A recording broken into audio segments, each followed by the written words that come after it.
Hello and welcome back to all of you in my channel. तो आज के इस लेक्चर में हम फर्स्ट ईयर की बायोलॉजी की जो सेकंड लेक्चर हैं वो आपके साथ शेयर करते हैं। इससे पहले जो लेक्चर था वो स्टेनिंग पर मुश्तमिल था और आज के इस लेक्चर में हम सेल फ्रैक्शनेशन या सेंट्रीफ्यूगेशन की जो प्रोसेस है वो आपके साथ डिस्कस करेंगे।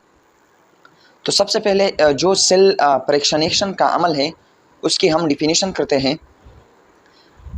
The process of separating various parts of cell. देखिए हमारे साथ ये सेल है, इसके अंदर न्यूक्लियस है, इसके अंदर एंडोप्लाज्मिक रेटिकुलम है, माइटोकॉन्ड्रिया है, इस तरह गोल्गी बॉडी है, लाइसोसोम है, राइबोसोम है। तो अगर आप इस पार्ट्स को जुदा करने चाहते हैं तो इसके लिए आप सेल फ्रैक्शनेशन का अमल करेंगे। तो the process of separating various part of cell is called cell fractionation. अब यहाँ अगर आप देखें, यहाँ इसके लिए जो मशीन इस्तेमाल होता है उसको सेंट्रीफ्यूज मशीन कहते हैं। जिस मशीन से ये काम लिया जाता है उसको सेंट्रीफ्यूज मशीन कहते हैं। और अगर सेंट्रीफ्यूज मशीन आप इस्तेमाल करते हैं और सेल फ्रैक्शनेशन प्रोसेस आप परफॉर्म करते हैं तो इस अमल को सेंट्रीफ्यूगेशन कहते हैं। The technique of separating various part of a specimen on the basis of density in a centrifuge machine. Centrifuge machine जैसे कि आपको यहाँ पर नज़र आता है सेंट्रीफ्यूज मशीन, इस मशीन के ज़रिए अगर आप सेल की जो कंपोनेंट्स है, जो पार्ट्स है वो जुदा करते हैं तो इस अमल को सेंट्रीफ्यूगेशन कहते हैं। इस बातों की जो समरी है ये है कि सेल फ्रैक्शनेशन के लिए एक मशीन इस्तेमाल होता है जिसको सेंट्रीफ्यूज मशीन कहते हैं। और सेंट्रीफ्यूज मशीन में जो चीज़ें आप जुदा करना चाहते हैं तो वो on the basis of density जुदा हो जाएंगे। यानी इसका मतलब ये है कि जो बारी चीज़ें हैं, डेंसर चीज़ें हैं, वो जल्दी ही बैठ जाती हैं। जो ट्यूब वहाँ पर हम लेते हैं, अभी मैं आपके साथ इसकी कुछ तस्वीरें भी शेयर करूँगा इस लेक्चर में। जो ट्यूब होता है उसमें जो डेंसर ऑर्गेनेली है वो नीचे बैठ जाते हैं जल्दी से, और जो हल्का होता है, लाइट होता है, यानी जिसकी वज़न कम होता है तो वो ऊपर जो है वहाँ पर तैरते हैं। तो centrifuge machine as a machine in which we separate the substance on the basis of density. अब यहाँ अगर मैं डेंसिटी की बात कर लूँ तो डेंसिटी क्या चीज़ है? डेंसिटी कहते हैं कि मास को अगर आप वॉल्यूम पर डिवाइड कर ले तो इससे आपके साथ डेंसिटी आ जाता है। अब ये जो अमल है, अगर आप सेल की कंपोनेंट जुदा करने चाहते हैं तो इसके लिए आपको क्या करना होगा? तो सबसे पहले जो अमल है वो हमारे साथ ग्राइंडिंग है। यहाँ पर अगर आप देखें ग्राइंडिंग का मतलब किसी बड़ी चीज़ को छोटे छोटे टुकड़ों में कन्वर्ट करना ग्राइंडिंग कहलाता है। अगर आप यहाँ पर देखिए, ये हमारे साथ एक टिश्यू है या एक सेल है और इसके अंदर छोटे छोटे टुकड़े हैं। तो अगर ये टिश्यू है तो आप ग्राइंडिंग के रिजल्ट में यहाँ पर आपको सेल नज़र आएंगे। अगर ये सेल है तो सेल के रिजल्ट ग्राइंडिंग के रिजल्ट में यहाँ पर आपको सेल मेम्ब्रेन, न्यूक्लियस और इस तरह जो दूसरे ऑर्गेनेली है वो नज़र आ जाएंगे।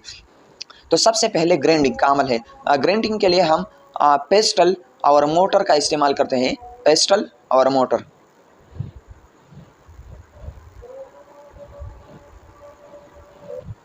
तो सबसे पहले जो प्रोसेस है वो ग्राइंडिंग का है।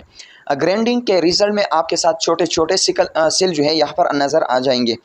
अब जो नेक्स्ट प्रोसेस है इसके बाद सेकंड स्टेप हो वो putting the cell into salt solution. ये जो सेल्स हैं आप इसको अभी साल्ट सोल्यूशन में वहाँ पर डालेंगे। अब साल्ट सोल्यूशन में डालने का फ़ायदा क्या है? जब आप इसको, ये जो सेल है ये वाला, अगर आप इसको आप साल्ट सोल्यूशन में यहाँ पर डालते हैं तो इसका रिजल्ट ये होगा कि जो प्लाज्मा मेम्ब्रेन्स है या न्यूक्लियर मेम्ब्रेन है वो छोटे छोटे टुकड़ों में कन्वर्ट हो जाएंगे। साल्ट की सोल्यूशन में डालने का फ़ायदा है कि ये जो मेम्ब्रेन्स है ये छोटे टुकड़ों में कन्वर्ट हो जाएंगे। अब putting the salt into salt solution ये तो हो गया। फॉर एग्जांपल ये एक ट्यूब है और इसमें हमने सेल्स को साल्ट सोल्यूशन में डाल दिया है।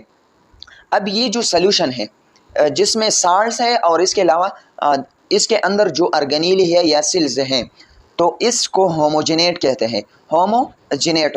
अब इसको हमने ट्यूब 1 का नाम दिया है। तो होमोजेनेट में क्या क्या होगा? सेल होगा, न्यूक्लियस होगा, एंडोप्लाज्मिक रेटिकुलम, माइटोकॉन्ड्रिया होगा, इस तरह नेक्स्ट गोल्गी बॉडी होगा, और इस तरह नेक्स्ट हमारे साथ Golgi body, lysosome, micro bodies, membrane, pieces और राइबोसोम होगा। अब जैसा कि हमने पहले ही जिक्र कर लिया कि ये जो सेंट्रीफ्यूगेशन का अमल है इसमें चीज़ें जुदा होते हैं, लेकिन ये जो है on the basis of density जुदा होते हैं। तो सबसे पहले जो चीज़ें जुदा होंगे वो सेल होगा, यानी ऐसे सेल भी होंगे जिसकी मेम्ब्रेन वहाँ पर ब्रेक नहीं होगा। न्यूक्लियस दूसरे नंबर पर मौजूद होगा, यानी दूसरे नंबर पर ये जुदा हो जाएगा। तीसरे नंबर पर endoplasmic reticulum, mitochondria, Golgi body, इस तरह आखिर में जो है हमारे साथ राइबोसोम, और पहले नंबर पर यहाँ पर सेल और न्यूक्लियस। तो ये दो कॉमन स्टार इसलिए लगाया कि एक आखिर वाला हिस्से में होगा, यानी आखिर में ये जुदा हो जाएगा, और ये जो पास वाला है ये पहले। अब ये साइज़ पे डिपेंड करता है कि अगर चीज़ बड़ा है तो जल्दी ही बैठ जाता है, और अगर एक चीज़ जो है छोटा है तो वो बहुत वक्त के लिए इस सेंट्रीफ्यूज मशीन में तैरता है। तो देखिए, अगर हम सेंट्रीफ्यूज मशीन को यहाँ पर डिस्कस करते हैं तो यहाँ पर अगर आप देख लें, ये एक टिपिकल डायग्राम है सेंट्रीफ्यूज मशीन का। तो यहाँ पर एक पाया होता है जो कि रोटेट होता है, जिसको रूटर कहते हैं, और इसके अंदर ट्यूब के लिए जगह होता है जहाँ पर हम अपनी चॉइस की ट्यूब रखते हैं। इसके अलावा यहाँ पर दो की पेड्स होता है, आरपीएम का और टाइम का। आरपीएम का मतलब क्या है? रिवॉल्यूशन पर मिनट, यानी ये जो रूटर है ये 1 मिनट में कितने चक्कर लगाते हैं। फॉर एग्जांपल अगर हम यहाँ पर आरपीएम 10 लगाते हैं, ये डिजिटल होता है, और टाइम यहाँ पर 2 मिनट्स हो, तो इसका मतलब ये है कि ये 2 मिनट में 10 चक्कर लगाएंगे। इसका मतलब ये है कि ये 2 मिनट में 10 चक्कर लगाएंगे, क्योंकि यहाँ पर हम आरपीएम ने 10 लगाए हैं और मिनट जो है यहाँ पर 2 मिनट्स है। तो आप अपने चॉइस के मुताबिक यहाँ पर टाइम और आरपीएम सेलेक्ट करेंगे। अगर छोटी चीज़ है तो उसके लिए आरपीएम और टाइम आप ज़्यादा यहाँ पर लगाएंगे। अगर चीज़ जो है बड़ा है तो उसके लिए आरपीएम और टाइम आप यहाँ पर कम लगाएंगे। तो सबसे पहले हम यहाँ पर जो प्रोसेस था ग्राइंडिंग का वो भी हो गया। दूसरा प्रोसेस साल्ट सोल्यूशन में इसको डालना था, तो ये भी हो गया। होमोजेनेट फॉर्मेशन भी हो गया। तो अब putting the homogenate into centrifuge machine. अब ये जो होमोजेनेट है, जो ट्यूब है जिसमें साल्ट है और सिल ऑर्गेनिल है, उसको आप यहाँ पर, इसके बाद अब आपने यहाँ पर होमोजेनेट जो है लगाया है। तो अब ये यहाँ पर क्या होगा, सबसे पहले आप जो है 800 रिवॉल्यूशन पर मिनट यहाँ पर लगाएंगे, और कितने टाइम के लिए? 10 मिनट्स के लिए। तो ये 80,000 रिवॉल्यूशन करेंगे, 80,000, यानी 80,000 बार ये जो है ये रोटर जो है ये रोटेट हो जाएगा। तो इसके बाद ये खुद ब खुद जो है यहाँ पर आप इसकी रीडिंग आप ले सकते हैं। तो इसके बाद जो है कौन सा प्रोसेस होगा कि ये जो ट्यूब है तो इसमें दो चीज़ें होंगे। एक वो चीज़ है जिसकी साइज़ बड़ा होता है, तो वो नीचे इस ट्यूब की जो तह है यानी बॉटम है उसमें बैठ जाएंगे, और दूसरी जो चीज़ें हैं वो छोटे साइज़ के होंगे, तो ये ऊपर जो है तैरते रहेंगे इस सोल्यूशन के अंदर। तो जो नीचे चीज़ें हैं जिसकी साइज़ बड़े है तो उनको पिलट कहते हैं। और सबसे पहले हमने यहाँ पर डिस्कस किया कि कौन से चीज़ जुदा हो जाएंगे, सेल और न्यूक्लियस। तो इसके लिए हमने आरपीएम 800 लगाया था, और कितने टाइम के लिए? 10 मिनट्स हो। तो 80,000 रिवॉल्यूशंस पर सेल और न्यूक्लियाई जुदा हो जाएंगे। तो ये हमारी फर्स्ट स्टेप कंप्लीट हो गया। अब जो ऊपर वाली चीज़ है उसको सुपरनेटिन कहते हैं। जो नीचे बड़े चीज़ थे उसको पेलेट कहते हैं, और ऊपर वाली जो चीज़ है उसको सुपरनेटिन कहते हैं। तो सुपरनेटिन को आप इस ट्यूब से दूसरे ट्यूब में कन्वर्ट करेंगे। तो अब ये हमारे साथ ट्यूब नंबर 2 बन गया, और इसमें सिर्फ और सिर्फ हमने ऊपर वाली जो हिस्सा था उसको डाला।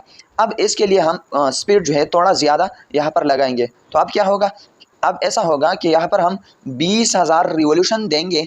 कितने मिनट के लिए? 30 मिनट के। तो आप 30 मिनट को 20,000 यानी 30 को 20,000 से यहाँ पर आप अगर ज़रब दीजिए तो यहाँ पर इसकी रिवॉल्यूशन हमारे साथ आ जाएगा। तो अगर आप 20,000 रिवॉल्यूशन लगाते हैं 30 मिनट के लिए, तो इसके बाद वही चीज़ दोबारा रिपीट होगा कि नीचे कुछ चीज़ें बैठ जाएंगी जिसको पेलेट कहते हैं, और ऊपर वाले हिस्से में कुछ चीज़ें तैरने होंगी जिसको हम सुपरनेटिंग कहते हैं। तो जो पेलेट है तो पेलेट में माइटोकॉन्ड्रिया होगा, गोल्गी बॉडी, लाइसोसोम और एंडोप्लाज्मिक रेटिकुलम। तो दूसरी स्टेप में हमारे साथ ये चीज़ें जो है जुदा हो जाएंगे। अब अगर इसको भी जुदा करना है तो आप इस चीज़ों को देखें कि जिस चीज़ की साइज़ बड़ा है तो वो पहले जुदा हो जाएंगे। फॉर एग्जांपल अगर मैं आपको कहता हूँ कि माइटोकॉन्ड्रिया की साइज़ बड़ा है तो ये पहला जुदा हो जाएगा। इसके लिए आप फर्दर नेक्स्ट इसको एक ट्यूब में डालेंगे, और अगर आप गोल्गी बॉडी तो इसके लिए जुदा ट्यूब हो जाएगा। तो इसके बाद हम ट्यूब नंबर 3 को यहाँ पर इंस्टॉल करेंगे। ये ट्यूब नंबर 2 में जो सुपरनेटन बाकी था उसको यहाँ पर डालेंगे। तो ट्यूब नंबर 3 में सुपरनेटन हमने डाल दिया है। अब यहाँ पर जो चीज़ है उसके लिए हम स्पीड और भी तेज़ कर लेंगे। तो यहाँ पर 1,00,000 रिवोल्यूशन हम लगाएंगे कितने मिनट के लिए, 60 मिनट या 1 घंटे के लिए।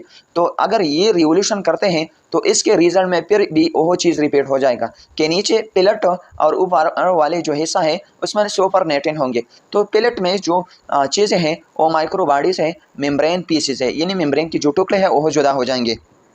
अब इसके बाद नेक्स्ट लास्ट जो चीज़ है ट्यूब नंबर 4 को हम इंस्टॉल करेंगे। वहाँ पर ये जो ट्यूब नंबर 3 में सुपरनेटन है ये वहाँ पर डालेंगे। तो ट्यूब नंबर 4 में यहाँ पर अब RPM यानी रिवोल्यूशन पर मिनट यहाँ पर हम जो पहली वाली थी उससे भी ज़्यादा लगाएंगे। तो यहाँ पर 1,50,000 रिवोल्यूशन पर मिनट हम 3 घंटे के लिए यहाँ पर लगाएंगे। तो आखिर में हमारे साथ जो है पेलेट और ऊपर वाली हिस्सा में कुछ चीज़ें तैरते हैं नज़र आ जाएंगे। तो यहाँ पर जो पिलट है उसमें राइबोसोम आपको यहाँ पर सेपरेट नज़र आ जाएंगे। तो सबसे पहले हमने सेल और न्यूक्लियाई को जुदा किया और लास्ट में हमने राइबोसोम को जुदा किया। तो ये हमारी रिजल्ट की सेल फ्रैक्शनेशन में हम सेल के जो कंपोनेंट है उसको जुदा करते हैं। तो ये थी आज की लेक्चर। अगर आपको किसी भी पॉइंट में कोई डाउट है तो आप कमेंट्स बॉक्स में आप पूछ सकते हैं। Thank you so much for watching. अगर आप चैनल पे नए हैं तो चैनल को लाजमी सब्सक्राइब कीजिए। इंशाल्लाह ये जो सीरीज़ है हम जारी रखेंगे। Thanks for watching. वस्सलाम।